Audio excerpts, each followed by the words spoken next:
India Legal presents Courts Roundup.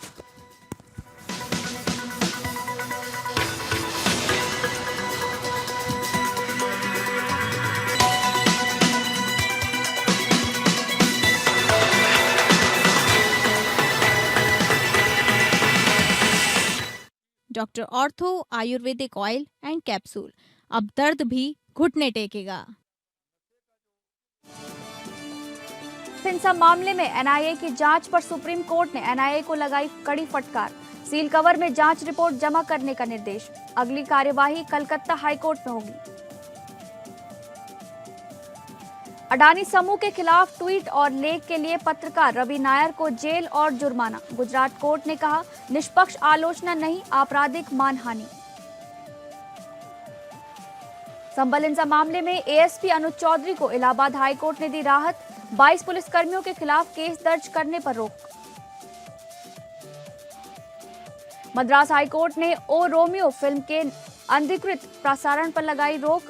प्रतिभूति brand प्रस्तुत करने की शर्त रखी गई। फिल्म 13 फरवरी 2026 को रिलीज होने वाली है।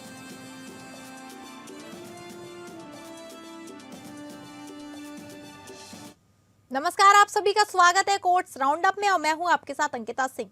अगले आधे घंटे हम सुप्रीम कोर्ट, हाई कोर्ट और तमाम निचली अदालतों की खबरों को आपके सामने रखेंगे। तो शुरू करते हैं कोर्ट्स राउंडअप।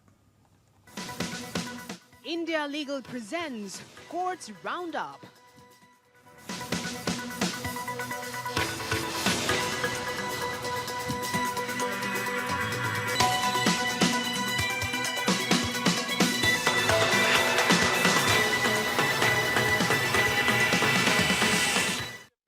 पश्चिमी बंगाल के मुर्शिदाबाद के बेलडांगा में हुई हिंसा की एनआईए जांच के खिलाफ दाखिल पश्चिम बंगाल सरकार की याचिका को सुप्रीम कोर्ट ने वापस कोलकाता हाई कोर्ट भेज दिया। सीजेआई जस्टिस सूर्यकांत की अध्यक्षता वाली बेंच ने कहा कि राज्य सरकार के सवालों पर हाई कोर्ट फिर से विचार करे। सुप्रीम कोर्ट एनआईए से कोलकाता हाई कोर्ट से सील कवर में जांच रिपोर्ट जमा करने को भी कहा। कोर्ट ने निर्देश दिया कि पश्चिम बंगाल की अर्जी पर हाई कोर्ट के चीफ जस्टिस जी की डिवीजन बेंच सुनवाई करे, जिनके सामने पिछली अर्जी पेंडिंग है। आज केंद्र सरकार की तरफ से एएसजी राजू ने कहा कि बांग्लादेश के पास एक पोरस बॉर्डर है, वहां हिंसा हुई और जानलेवा हथियारों का इस्तेमाल किया गया। एनआईए इंडिपेंडेंट इन्वेस्टिगेशन कर रही है। राज्य सरकार एनआईए को जांच के पेपर्स नहीं दे रही है। कोर्ट आदेश की राज्य सरकार कागजात मुहैया कराए। यह मामला पश्चिम बंगाल के मुर्शिदाबाद जिले के बेलडांगा में हुई हिंसा से जुड़ा है। इस हिंसा में कई लोग घायल हुए थे और कई वाहनों को आग के हवाले कर दिया गया था। एनआईए ने इस मामले में जांच शुरू की थी, जिसे पश्चिम बंगाल सरकार ने चुनौती दी थी। सुप्रीम कोर्ट ने अपने आदेश में कहा कि एनआईए ने बिना किसी ठोस आधार के ही जांच शुरू कर दी। कोर्ट ने कहा कि एजेंसी ने यह नहीं बताया कि उसे किन दस्तावेजों के आधार पर जांच शुरू करने का अधिकार है। कोर्ट ने यह भी कहा कि हर भावनात्मक उफान को आर्थिक सुरक्षा के लिए खतरा नहीं माना जा सकता है। एनआईए ने अपनी दलील में कहा कि हिंसा ने भारत की आर्थिक सुरक्षा को खतरा पहुंचाया है और इसलिए यह एक आतंकवादी कृत्य है। एजेंसी ने कहा कि उसने जांच शुरू करने से पहले सभी आवश्यक औपचारिकताओं का पालन किया है। पश्चिम बंगाल सरकार ने अपनी दलील में कहा कि एनआईए ने बिना किसी ठोस आधार के ही जांच शुरू कर दी। सरकार ने कहा कि एजेंसी ने राज्य सरकार को विश्वास में नहीं लिया और न ही कोई दस्तावेज साझा किया। सुप्रीम कोर्ट ने अपने निष्कर्ष में कहा कि एनआईए को जांच शुरू करने से पहले सभी आवश्यक औपचारिकताओं का पालन करना चाहिए। कोर्ट ने कहा कि एजेंसी को अपनी जांच में पारदर्शिता और निष्पक्षता बनाए रखनी चाहिए।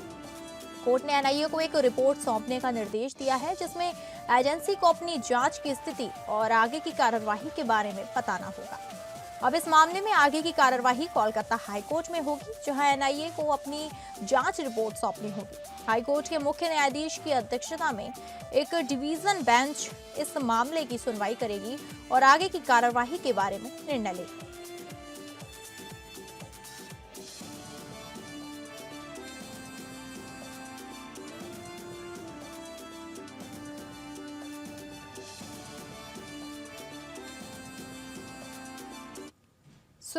सुप्रीम कोर्ट ने जंगल की जमीन से कब्जा करने वालों को हटाने के लिए असम सरकार के सिस्टम को मंजूरी दे दी है।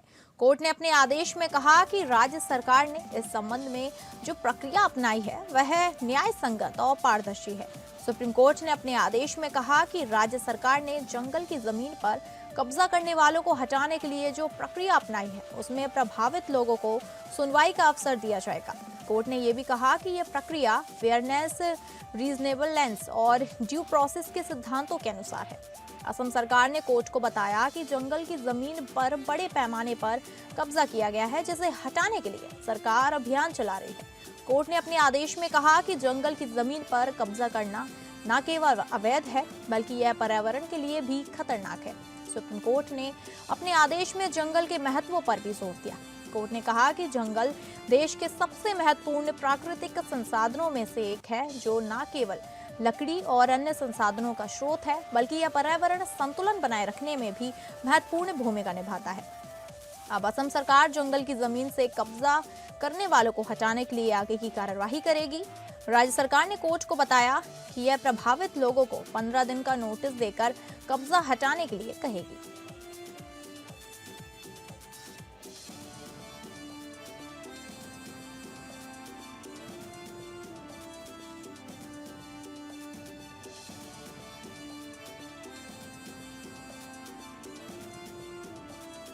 कर्नाटक की एक दरगाह ने सुप्रीम कोर्ट में एक याचिका दायर कर महाशिवरात्रि पर दरगाह परिसर में पूजा करने पर रोक लगाने की मांग की है। दरगाह प्रबंधन ने आरोप लगाया है कि कुछ याचिकाकर्ताओं द्वारा अदालत के आदेश प्राप्त करने का एक समन्वित पैटर्न है, जिसका उद्देश्य धार्मिक स्थल की विशेषता को बदलना है। यह विवाद 14वीं शताब्दी के सूफी संत हजरत शेख अलाउद्दीन अंसारी और 15वीं शताब्दी के हिंदू संत राघव चैतन्य से जुड़ा है। दोनों की समाधियां इस स्थल पर स्थित हैं। दरगाह परिसर में राघव चैतन्य शिवलिंग नामक एक संरचना है। दोनों समुदाय के लोग इस स्थल पर पूजा करते हैं, लेकिन 2022 में कुछ अराजक तत्वों द्वारा शिवलिंग को अपवित्र करने के बाद से तनाव बढ़ गया है। दरगाह प्रबंधन ने अपनी याचिका में आरोप लगाया है कि कुछ याचिकाकर्ता अदालत के आदेश प्राप्त करने के लिए एक समन्वित प्रयास कर रहे हैं, जिसका उद्देश्य धार्मिक स्थल की विशेषता को बदलना है। याचिका में यह भी आरोप लगाया गया कि कर्नाटक हाईकोर्ट द्वारा बारे तंत्रिम आदेशों के माध्यम से धार्मिक स्थल की विशेषता को बदलने का प्रयास किया जा रहा है। सुप्रीम कोर्ट ने इस मामले को सुनने के लिए सहमति व्यक्त की है, लेकिन साथ ही ये भी कहा कि ऐसे मामलों को पहले हाई कोर्ट में क्यों नहीं उठाया जाता है। चीफ जस्टिस सूर्यकांत ने कहा कि हर चीज सुप्रीम कोर्ट में क्यों नहीं आती है। इससे यह संदेश आता है कि हाई कोर्ट निष्कर्षीय है। हम इस मामले की जांच करेंगे और देखेंगे कि क्या करना है। अब देखना यह है कि सुप्रीम कोर्ट इस मामले में क्या निर्णय लेता है। दरगाह प्रबंधन की याचिका पर सुनवाई के बाद ही इस मामले में आगे की कार्यवाही की जाएगी। फिलहाल महाशिवरात्रि के मद्देनजर दरगाह परिसर में सुरक्षा के कड़े इंतजाम किए गए हैं।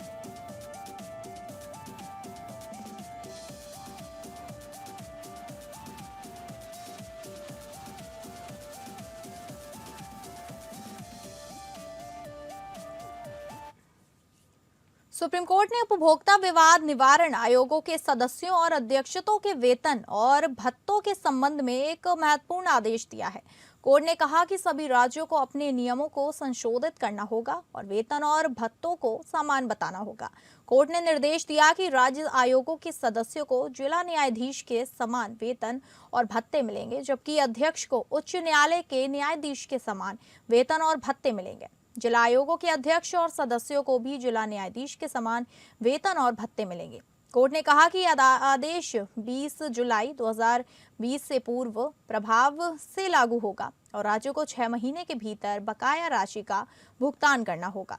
राज्यों को 22 सितंबर 2025 तक अनुपालन रिपोर्ट जमा करनी होगी। मामले पर ज्यादा जानकारी देंगे सिद्धि वैद हमारे साथ। क्या जानकारी है आपके पास? First of all thank you ma'am.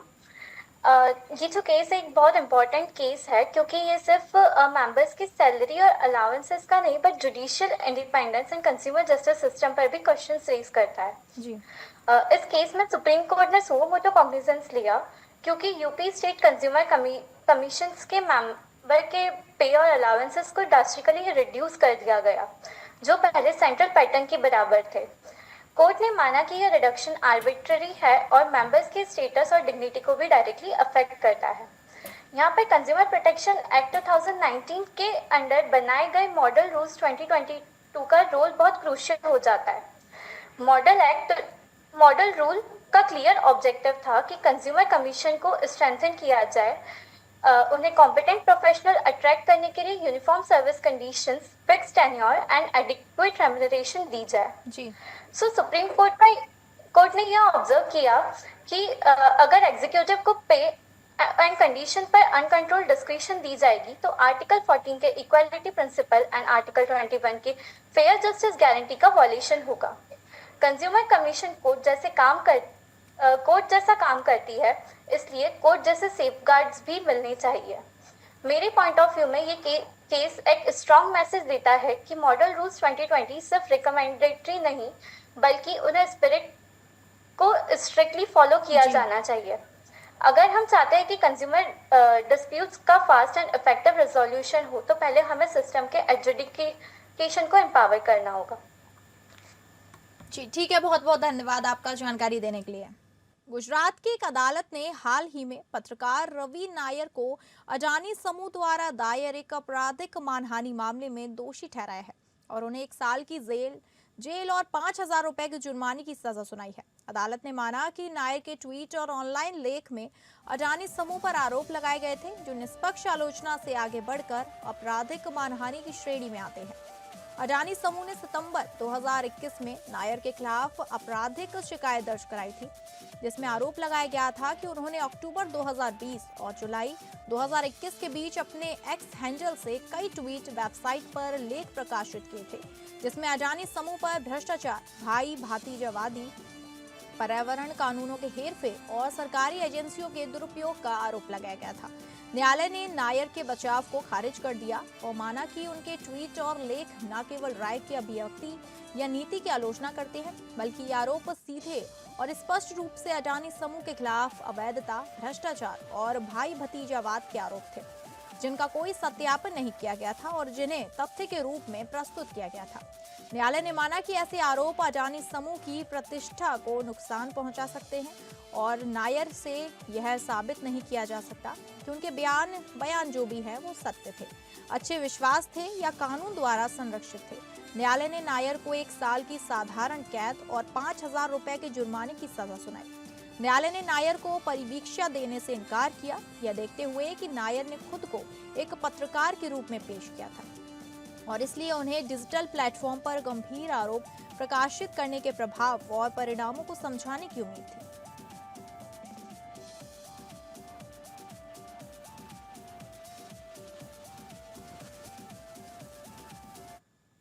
अब आइए इंडिया लीगल वेब रिपोर्टर से समझें कि आपराधिक मानहानि क्या होता है और इसे किन हालातों में लागू किया जाता है।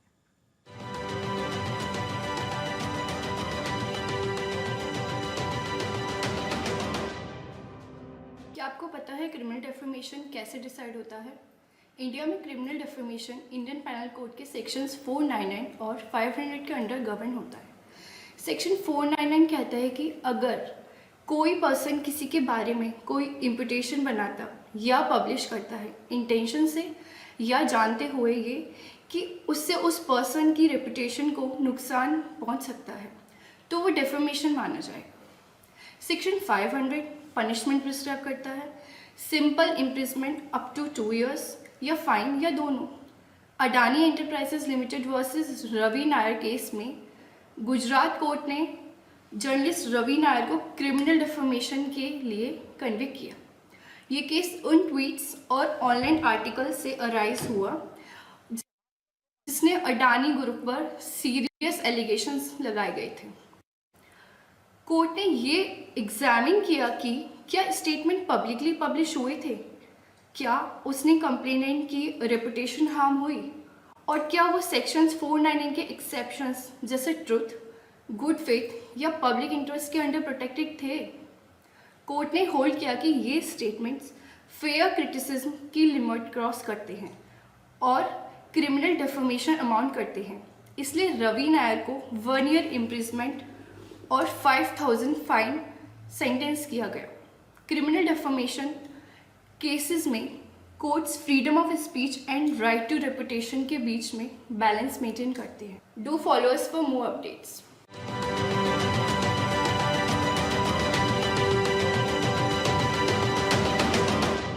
इलाहाबाद हाईकोर्ट ने एक महत्वपूर्ण अंतरिम आदेश में संबल हिंसा मामले में पूर्व क्षेत्राधिकारी अनुज चौधरी सहित 22 पुलिस कर्मियों के खिलाफ एफआईआर दर्ज करने के आदेश पर रोक लगा दी है।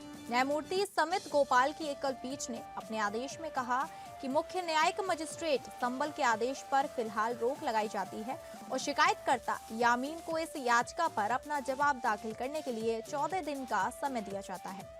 इस मामले में राज्य सरकार की ओर से अपर महाधिवक्ता मनीष गोयल और शासकीय अधिवक्ता AK सैंड ने दलील दी कि CJM ने भारतीय नागरिकता सुरक्षा संहिता के तहत अनिवार्य प्रक्रियाओं की अनदेखी करते हुए आदेश पारित किया। उन्होंने कहा कि मजिस्ट्रेट ने पुलिस अधिकारियों को आरोपों के संबंध में अपनी बात रखने का कोई अवसर नहीं दिया, जो कानून आवश्यक है। वहीं शिकायतकर्ता की ओर से वरिष्ठ अधिवक्ता SFA नकवी ने याचिका की पोषणीयता पर सवाल उठाते हुए कहा कि राज्य सरकार अपने ही अधिकारियों को बचाने के लिए आगे आ रही है, जो न्याय के मूल सिद्धांतों के खिलाफ है। उन्होंने दलील दी कि गृह सचिव को नागरिकों के संरक्षक की भूमिका निभानी चाहिए। नकवी ने कहा, एक नागरिक को गोली लगी है, राज्य का दायित्व है कि वह नागरिकों की सुरक्षा करे। इस स्तर पर राज्य अपने ही अधिकारियों को बचाने के लिए कूद पड़ा है। ऐसा होने दिया गया तो न्याय की पूरी प्रक्रिया ही पटरी से उतर जाएगी। अदालत ने अपने आदेश में स्पष्ट किया कि याचिका की पोषणीयता का प्रश्न अभी खुला रखा गया है और शिकायतकर्ता द्वारा जवाब दाखिल किए जाने के बाद इस पर विचार किया जाएगा। वहीं गौरतलब है कि यह विवादित आदेश पिछले महीने CJM विभांशु सुधीर ने पारित किया था और यह आदेश यामीन द्वारा दाखिल आवेदन पर दिया गया था, जो संबल हिंसा में घायल युवक के पिता है। यामीन ने आरोप लगाया था कि हिंसा के दौरान पुलिस अधिकारियों ने उनके बेटे पर जान से मारने की नियत से फायरिंग की थी। दिलचस्प तथ्य ये भी है कि CJM विभांशु सुधीर द्वारा यह आदेश पारित किए जाने से ठीक एक सप्ताह बाद ही उनका तबादला संबल से सुल्तानपुर कर दिया गया। अब इस मामले की आगे की सुनवाई शिकायतकर्ता के जवाब के बाद की जाएगी।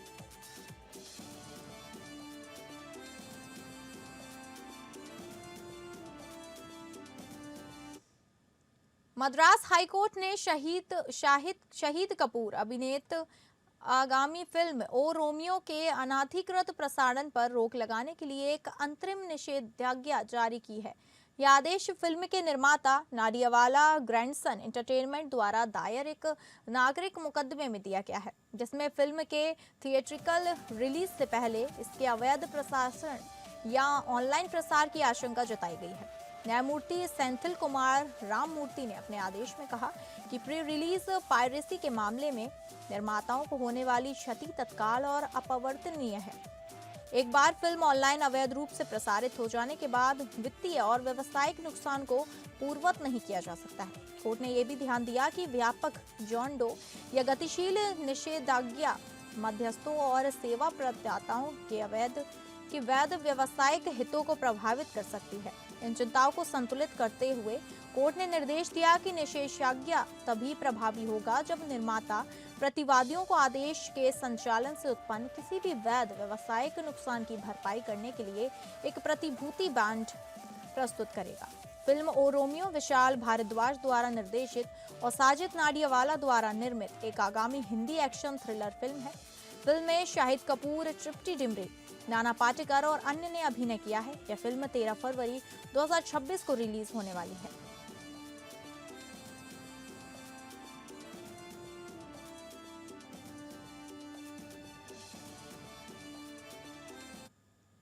दिल्ली हाईकोर्ट ने प्रिया कपूर की याचिका पर रानी कपूर को नोटिस जारी किया है, जिसमें उन पर झूठी गवाही देने का आरोप लगाया गया है।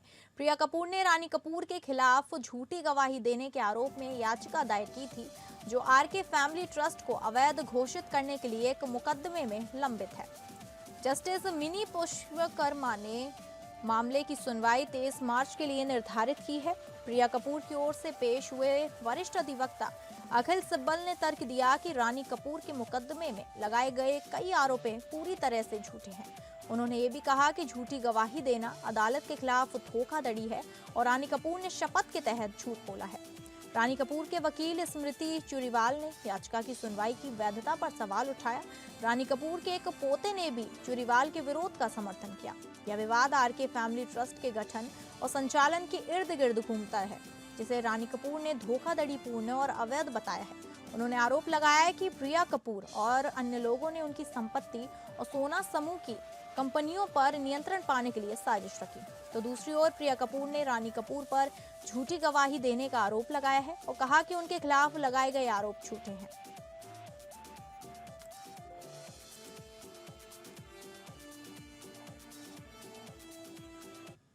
फिलहाल कोर्ट्स राउंडअप में बस इतना ही। नमस्कार। India Legal presents Courts Roundup.